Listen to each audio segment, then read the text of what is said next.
안녕하세요. 실행하는 노마드입니다. 저는 40대 중반을 향해 달리고 있고 두 아이의 아빠이며 3년 후에는 퇴직이 예정되어 있는 직장인입니다. 오늘도 하루를 마무리하기 전에 제 생각을 이야기해보는 시간을 가져보려고 합니다. 곧바로 빠르게 들어가 보겠습니다. 오늘의 주제는 사업입니다. 여러분, 사업을 한다고 하면 주변에서 무조건 말리시죠? 그런 이유가 있을 겁니다. 사업을 하면 거의 다수가 망합니다. 망한다는 건 그 부분에서 끝나는 게 그리 상관이 없습니다. 하지만 사업이 망한다면 거기에서 들어간 액수, 노력, 시간, 그런 것들이 낭비가 되는 것이고, 가장 중요한 것은 돈이 투입된다면 회수할 방법이 거의 없기 때문에 하지 말라고 하는 것입니다. 그래서 사업을 하려고 하면 리스크가 없거나 아니면 적은 것을 해야 합니다. 리스크가 적다는 기준은 개개인마다 다를 겁니다. 하지만 그 기준을 정하는 건 어렵지가 않습니다. 사업이 망하더라도 그 개인이 각각이 타격이 없을 만한 돈과 시간이 드는 그 정도부터 시작하면 될 것입니다. 저는 개인적으로 사업이라는 부분에 대해서 누구든 감당만 할 수 있다면 시작을 권하는 편입니다. 도전하는 것은 제 생각에는 아름답고 나중에는 소중한 경험이 될 수 있으니까요. 다만 이런 도전을 하고 싶은 분들께 꼭 드리고 싶은 말씀이 있습니다. 이것은 비단 사업뿐만 아니라 삶에서도 도움이 분명 될 것이라고 생각해서 말씀을 드려보고 싶습니다. 저는 약 3년 전부터 주변에 장사하는 사람을 도와주고 있습니다. 그분은 이것을 사업이라고 생각하고 있겠죠. 제가 봤을 때는 장사입니다. 장사와 사업과의 차이는 분명히 있습니다. 비즈니스 측면이 강조되는 것을 사업이라고 생각하면 될 것 같고, 지금 제가 돕고 있는 것은 그냥 장사입니다. 어쨌든 그분은 적지 않은 시간 동안 돕고 있습니다. 지인이라고 해서 그 도와달라는 거절을 좀 하기는 쉽지 않아서 아직도 도와주고는 있습니다. 장사든 사업이든 사장이 있습니다. 제가 도와주고 있는 사람이 사장이겠죠? 주변에서 적지 않은 시간을 보면서 너무나도 실망을 좀 했고, 제가 보기엔 좀 안타깝습니다. 제 시선으로 보았을 때는 세상의 모든 사장님 또는 대표님들이 되실 분들이 꼭 가져야 하는 마음가짐은 책임감입니다. 그 책임감의 정도는 이제 무한한 수준으로 가야 합니다. 이런 마인드조차 없는 사장님 또는 대표님들이 적지 않아 보여 좀 안타깝습니다. 장사가 잘 되든 안 되든 이곳에 어떤 일이 벌어지든 모든 것이 다 사장 책임이고 사장 탓입니다. 그런 마음가짐조차 없다면 절대로 장사든 사업이든 하면 안 됩니다. 예를 들어 대표님들은 장사가 잘 되지 않는다고 하면 어떻게 하셔야 되겠습니까? 장사가 잘 되는 방법을 찾아야 합니다. 검색을 해서 방법을 찾던지, 아니면 그 방법조차 잘 모른다면 돈을 좀 더 투입을 해서 트래픽을 늘리던지 등등 그런 방법을 찾아야 합니다. 제가 답답하고 어이가 없는 건 장사가 안 되는 것을 지금 이 세상 탓, 경기 탓만 하고 있는 것입니다. 당연히 장사가 안 된다고 받아들이고 있고 그저 이 환경 탓만 하고 있는 것입니다. 잘 모르지만 이것저것 노력을 해보면서 노력을 또 해서 안 되고 그런다고 하면은 어쩔 수 없이 받아들여야겠지만 그런 것은 당연히 하지도 않습니다. 모르는 것 같습니다. 그 상태에서 요새 장사가 안 돼. 힘들어. 그래서 월급을 이 정도 수준밖에 줄 수가 없어. 이런 얘기를 저한테 한다면 어떻겠습니까? 정말 어이가 없겠죠. 그 사람은 나이가 많고 어차피 저는 이곳을 올해 무조건 떠날 것이기 때문에 얼굴을 붉히기가 싫어서 제대로 답은 하지 않은 채 있었습니다. 그 사장은 장사가 잘 안 되니까, 손님이 없으니까 요새 시간이 남아서 자전거를 탈 생각을 하고 있습니다. 여러분이 느끼시기에는 어떻습니까? 그게 솔직히 제 마음입니다. 이 업종은 숙박업이라서 코로나 발생 전에는 좀 잘 됐습니다. 그 전에 마침 공사를 해서 코로나 기간 동안에는 장사가 잘 되었습니다. 개개인마다 거의 격리가 잘 되어 있어서 공간이 좀 분리가 되어 있어서 코로나 기간 동안에는 정말 장사가 잘 된 것처럼 보였습니다. 코로나 재앙이 종료되어도 손님이 그전만큼은 좀 찾아오진 않았지만 그래도 사람들이 많이 놀러가는 시즌인 5월부터 9월 때까지는 최소한 주말에는 꽉 찼습니다. 그런데 그 사장은 좀 잘못된 결심을 합니다. 장사가 좀 잘 될 것 같으니까 2호점을 차립니다. 원래는 1호점이 방이 6개였는데 2호점은 방을 2개에서 4개를 늘리는 결정을 합니다. 그때 저는 그 공사를 틈틈이 도와줬습니다. 잘 되길 바랬기 때문입니다. 그런데 저는 공사를 도와주면서 그 사장과 자주 마주하면서 이 사람이 생각보다 책임감이 없다는 생각을 하게 되었습니다. 공사가 잘 되든 안 되든 어차피 건물은 본인, 사장이 쓰는 것이기 때문에, 사장이 장사하는 것이기 때문에 그 책임은 당연히 사장에게 있는 것입니다. 그런데 나중에 공사가 잘 안 된 부분이 있으면 혼자서 짜증을 내고 분위기를 흐립니다. 그때 당시에는 끝까지 확인하면서 있었어야지 진짜 책임감이라고는 좀 찾아볼 수 없는 그런 행동이었습니다.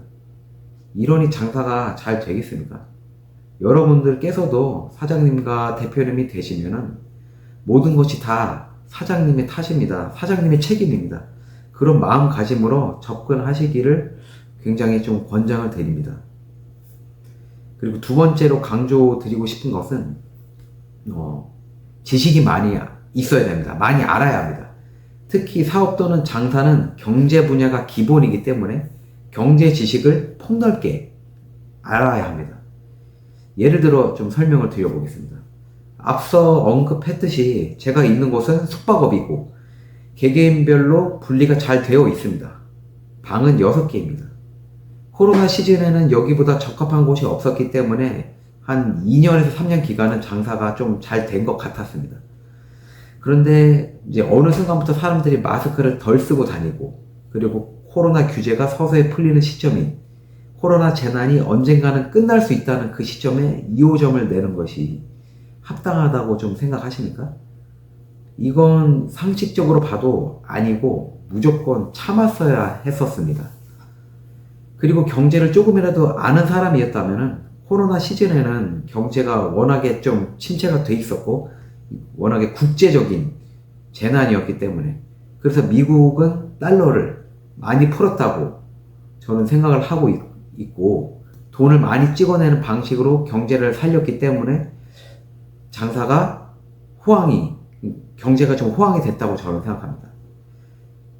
그렇다면 이 좋은 호황이 언제까지 갈 수 있을까요? 그런 것을 계산하고 장사를 확장을 하던가 해야지 그런 것조차 고려가 없었다고 하면은 큰 실책이 날 수밖에 없다고 저는 생각합니다. 솔직히 제가 그 사정을 조금이라도, 그러니까 2호점을 내는 그 본질을 조금이라도 알았다고 하면은 저는 무조건 이거 반대를 했었을 겁니다. 이건 멀리 보지 않아도 쉽게 알 수 있는 부분입니다. 장사가 잘 되면 섣불리 2호점을 냈다가 실패를 해서 사업을 접는 그런 사례도 적지 않습니다. 주변에 뉴스를 조금만 찾아봐도 알 수가 있습니다. 그런 모든 것을 고려하고 특히 경제 상황을 치열하게 넓게 고민을 해야 되는데 지금 이 사장은 경제, 이런 사회 상황 이런 것들을 고민하지 않고 시작을 한 것처럼 보입니다. 결국 그렇게 해서 요새 별로 장사가 잘 되고 있지 않다고 생각을 합니다. 주원규 PD 채널을 저는 굉장히 자주 봅니다. 그 중에서 이 말을 참 공감합니다. 여러분들이 아는 경제 지식이 돈이 안 되는 것 같죠? 절대 그게 아닙니다. 만약에 세금 공제에 대한 상식이 여러분들이 있다고 하면 그리고 그 상태에서 장사나 사업을 시작한다면 그게 바로 돈이 되는 것입니다. 이 상황을 한번 여러분들이 좀 보시면 이해가 되실 텐데 만약에 2호점을 내지 않았다고 하면은 이런 돈 낭비는 아마 없었을 것이고 그리고 이런 소중한 시간 낭비도 없었을 것입니다. 폭넓게 경제 지식을 알고 시작하는 것을 저는 굉장히 그리고 강하게 추천합니다. 그리고 이 지식은 꾸준하게 접하셔야 됩니다. 그리고 세 번째, 이건 좀 상식적일 수 있지만 강조를 할 수밖에 없습니다. 자신 수준에 맞는 사업 또는 장사를 해야 합니다. 이 숙박업은 본인이 감당할 수 있는 만큼의 액수로 출발을 해야 합니다. 그 기준은 명확합니다. 다른 주변 사람들한테 돈을 절대로 빌리면 안 됩니다. 그런 수준으로 시작을 해야 됩니다. 근데 이곳은 안타깝게도 그렇지가 않았습니다. 지인들에게 여기저기서 돈을 빌렸다는 사실을 저는 나중에 알았고, 심지어 저한테도 돈을 빌려갔습니다. 과연 돈을 제가 돌려받을 수 있을까요? 아마 못 받을 것 같습니다. 장사가 뭐 돼야 말이죠. 그렇다고 해서 이곳을 뭐 당장 처분하시겠습니까? 그렇지도 못할 겁니다. 정말 저야 아직 그 사람보다 좀 젊으니까 뭐 감당을 할 수 있겠지만, 그 사람은 나이가 이미 70이 넘었고 아직도 그런 상식 이런 것들을 잘 모르는 것 같습니다. 그리고 네 번째, 요새 SNS를 모른다면 절대 시작하지 마십시오. 요새 장사를 하려면 많이 알려야 됩니다. 잘 되어 있지 않습니까? 유튜브, 인스타그램, 블로그 등 잘 되어 있습니다. 무조건 해야 합니다. 지금 이곳이 안 되는 것도 그런 것을 안 하기 때문입니다. 그런 것을 아예 모르는 사람이 사장이다? 이러니 장사가 이런 시즌에 잘 되겠습니까? 정말 안타깝습니다. 솔직히 제가 해줄 수도 없습니다. 저도 제 생업이 있고 저도 제 일이 있고 그것을 좀 해야 되지 않겠습니까? 안타깝습니다, 솔직히. 그래서 요약을 해본다고 하면은 첫 번째부터 네 번째까지, 첫 번째는 무한한 책임감이 없다면, 이 모든 게 내 책임이라는 각오가 되어 있지 않다면 시작하지 마십시오. 두 번째, 장사 또는 사업은 경제적인 영역이기 때문에 최소한 경제적인 지식만큼은 가지고 시작하셔야 합니다. 세 번째는 본인의 수준에 맞는 사업을 해야 합니다. 그 기준은 주변 사람들한테 돈을 빌리면 안 된다는 것입니다. 네 번째, 유튜브, 블로그, 인스타그램을 병행할 수 없다면 절대로 시작하지 마십시오. 그래서 이 네 가지를 강조하고 싶습니다. 그리고 마지막으로 좀 드리고 싶은 말씀은, 장사든 사업이든 사람과 사람이 엮이는 것입니다. 앞서 네 가지를 강조했지만 그 바탕과 기본은 스스로가 사람이 되어야 한다고 생각합니다. 제 돈도 빌려간 사람이 요새 장사가 안 된다고 해서, 그리고 장사가 잘 되게 충분히 노력하지도 않고 있는데, 제가 도와주고 있는데도 돈을 주고 있지도 않거나, 시간이 남다고 해서 자전거나 타려고 하는 생각이나 하고 있는 사람을 제가 사람으로 좀 볼 수 있겠습니까? 여러분들도 한번 심각히 고민해 보시고 사업 또는 장사를 시작해 보는 게 좀 어떨까 좀 권장드리고 싶습니다. 이상 길게 좀 말씀드렸는데 이상으로 마치고 행동하는 그리고 실행하는 노마드였습니다. 시청해 주셔서 대단히 감사드립니다. 이상입니다. 안녕.